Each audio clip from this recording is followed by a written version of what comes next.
Hello dear students. मेरा नाम अनिल कुमार श्रीवास्तव है। आज मैं जिस टॉपिक पर वीडियो बनाने जा रहा हूँ वह समाजवादी पार्टी से रिलेटेड है।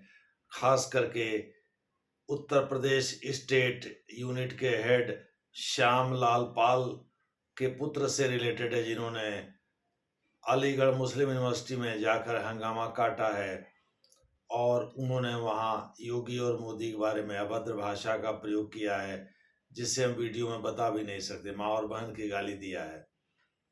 खैर, अब हम अपना वीडियो शुरू करते हैं और आपको सच्चाई से वाकिफ करते हैं।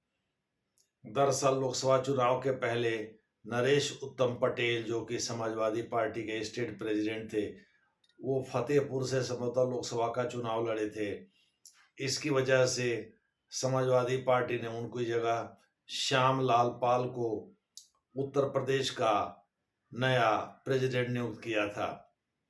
दरअसल श्याम लाल पाल पहले उसमें रह चुके हैं, अनुप्रिया पटेल के पिता सोनेलाल पटेल की पार्टी में रह चुके हैं, अपना दल में, और विधायक का चुनाव लड़ चुके हैं। लेकिन उन्होंने मौके की नज़ाकत देख करके समाजवादी पार्टी ज्वाइन कर लिया था और सुनील साजन सिंह यादव, जो कि समाजवादी पार्टी के स्पोक्स पर्सन, उनके अनुसार अखिलेश यादव जी की जो ये कल्पना है कि पीडीए को लेकर के वो एक गठबंधन तैयार करें, पिछड़ा दलित और अल्पसंख्यक को लेकर के वो एक गठबंधन तैयार करें, उसमें श्याम लाल पाल खरे उतरते हैं। चूंकि अति पिछड़े समाज से आते हैं, इस वजह से नरेश उत्तम पटेल की जगह उनको राज्य का प्रमुख बनाया गया है। दूसरे शब्दों में वो समाजवादी पार्टी की फिलॉसफी को रिफ्लेक्ट करते हैं, उसको जीने की कोशिश करते हैं। अब हम आगे आते हैं। उनके पुत्र हैं अरिमर्दन पाल सिंह, जो कि संस्कृत विभाग अलीगढ़ मुस्लिम यूनिवर्सिटी में गेस्ट असिस्टेंट प्रोफेसर के रूप में वहाँ लेक्चर दे रहे थे। लेकिन तभी एसएस हॉल में, जो कि साउथ एसएस हॉल है, वहाँ के डॉक्टर मोहम्मद वसीम अली के अनुसार, जो कि वहाँ के प्रॉक्टर हैं, उनके अनुसार वो स्टूडेंट से उस हॉल में भिड़ गए।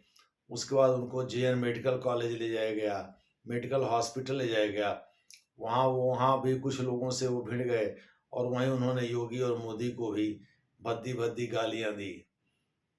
उनके खिलाफ केस रजिस्टर कर लिया गया है। जो अभय पांडे जी हैं, जो सिविल लाइंस कोतवाली के हेड हैं, आप कह सकते हैं सीईओ हैं, यूपी पीसीएस पी यानी यूपी पीसीएस से आए हैं, वो अभय पांडे जी, उनका कहना है कि उन्होंने अरिमर्दन पाल सिंह के खिलाफ केस दर्ज कर लिया है और वो इसकी जांच कर रहे हैं। इस बीच प्रॉक्टर का कहना है कि उनको उनके पद से हटा दिया गया है, यानी संस्कृत विभाग ने उनको उनके पद से हटा दिया गया। हालांकि इसका एफआईआर राजा भैया नाम के एक लोकल कांग्रेसी युवा नेता ने सिविल लाइंस थाने में जाकर के दर्ज कराई थी। तो वास्तव में जो कहना ये है भाई, कॉम्पिटिटिव पॉलिटिक्स में यानी प्रतिस्पर्धी राजनीति में, जो हैंस मार्गेंथो रियलिस्ट है, अंतर्राष्ट्रीय संबंध का हालांकि विद्वान है, वो कहता है पॉलिटिक्स सत्ता पाने का जरिया होता है और सभी राजनेता इसी की कोशिश करते हैं। बात सही भी है। पॉलिटिक्स आदमी सत्ता में जाने के लिए ही करता है। सत्ता में जाएगा तभी वो गरीबों की सेवा करे या अपनी सेवा करे, यानी वो सत्ता उसको चाहिए, वो वहाँ संत बनने के लिए तो गया नहीं है। इस वजह से वो राजनीति करता है। दूसरे शब्दों में पॉलिटिक्स की ही जाती है सत्ता पाने के लिए, जैसा कि हम अपने आसपास देख सकते हैं। बीजेपी भी उसी की कोशिश करती है, समाजवादी पार्टी भी उसी की कोशिश करती है, लेकिन राजनीति में एक सूचिता होती है, एक लेवल तक ही हम जा सकते हैं, उसके आगे हम अपशब्दों का प्रयोग नहीं कर सकते, अपने आचरण से राजनीति को गंदा नहीं कर सकते। अगर हम ऐसा करेंगे तो हमारी पीढ़ी हमारी नकल करेगी और वो भी गलत रास्ते पर चलेगी। अखिलेश यादव के साथ दिक्कत यह है कि वो बहुत दिनों से सत्ता से दूर रहने के कारण उत्तर प्रदेश में फ्रस्ट्रेट हो गए हैं, यानी निराश हो गए हैं। तो इसलिए वो और उनके साथी उल्टा पलटा कार्य करते रहते हैं। उनके ऊपर आरोप है कि वो अल्पसंख्यकों में मुसलमानों को लेकर के बहुत ज़्यादा मुखरित रहते हैं, उनका पक्ष लेते हैं और अति पिछड़े समाज में यादवों के प्रति बहुत सॉफ्ट कॉर्नर रखते हैं। कहा यहाँ तक जाता है कि जब वो उत्तर प्रदेश के मुख्यमंत्री थे, मुलायम सिंह यादव के उत्तराधिकारी के रूप में, कहा जाता है अक्टूबर 1992 में जब मुलायम सिंह ने समाजवादी पार्टी का गठन किया था, तो उनको उनके राष्ट्रीय अध्यक्ष पद से हटा करके अखिलेश यादव जी खुद ही राष्ट्रीय अध्यक्ष बन गए थे। जो भी हो, ये बात तो सही है, टीवी में विजुअल्स के हिसाब से उन्होंने अपने पिता को हटाया था, लेकिन पिता की इच्छा के बिना वहां पहुंच भी नहीं पाते, तो पिता की इच्छा ही रही होगी।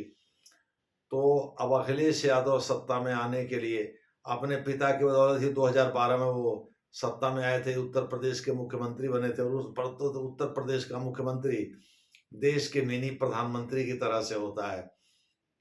इस वजह से वो और बेचैन है और ज्यादा अंदर से तड़प रहे हैं, भाई किसी भी तरह से सत्ता में आए। इसीलिए उन्होंने पीडीए का एक शगुफा छोड़ा है, वही पिछड़ा, दलित और अल्पसंख्यक मिल जाएंगे जैसे पहले होता था, तो निश्चित रूप से वो सत्ता में आ जाएंगे।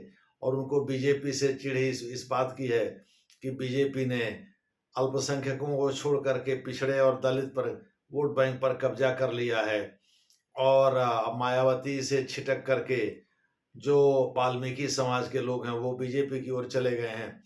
ये दूसरी बात है, पश्चिमी यूपी में अभी जाटो, जिनको मैदानी इलाके पूर्व के मैदानी इलाकों में या बिहार में जिनको चमार कहते हैं, वो अभी भी वास्तव में मायावती जी के साथ जुड़े हुए हैं। लेकिन ज्यादातर अन्य दलित जो हैं वो बीजेपी की तरफ शिफ्ट कर गए हैं। इस बार एक शगुफा छोड़ा गया रहा आरक्षण बदलने का, यानी अंबेडकर के द्वारा दिए गए संविधान को बदलने का। इस वजह से कहा जा रहा है बीजेपी की सीटें कम आ गई। और मिल्कीपुर जहां विधानसभा के उपचुनाव हो रहे हैं, अवधेश प्रसाद के सांसद बनने के बाद उनको अयोध्या का राजा बता करके अखिलेश यादव ने एक बड़ी भारी गलती कर दी। भाई अयोध्या के राजा तो राजा रामचंद्र ही हैं, लेकिन मिल्कीपुर विधानसभा क्षेत्र में उन्होंने योगी आदित्यनाथ ने अखिलेश यादव के इसी नारे को पंक्चर करने की कोशिश किया है अपने भाषणों के द्वारा। साथ ही महाकुंभ के ऊपर जो प्रहार अखिलेश यादव ने किया है उसको भी लेकर के योगी जी बहुत हमलावर रहे हैं।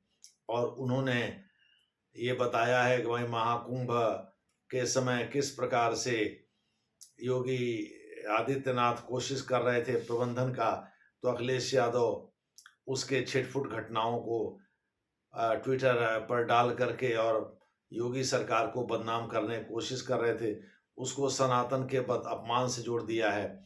यही नहीं, 29 जनवरी को जो भगदड़ मची थी जिसमें कुछ लोग मर गए थे, उसमें भी प्रारंभिक जांच में जो शिकायतें आई हैं उसका ब्लेम भी अखिलेश यादव और उनके समर्थकों पर जाता है।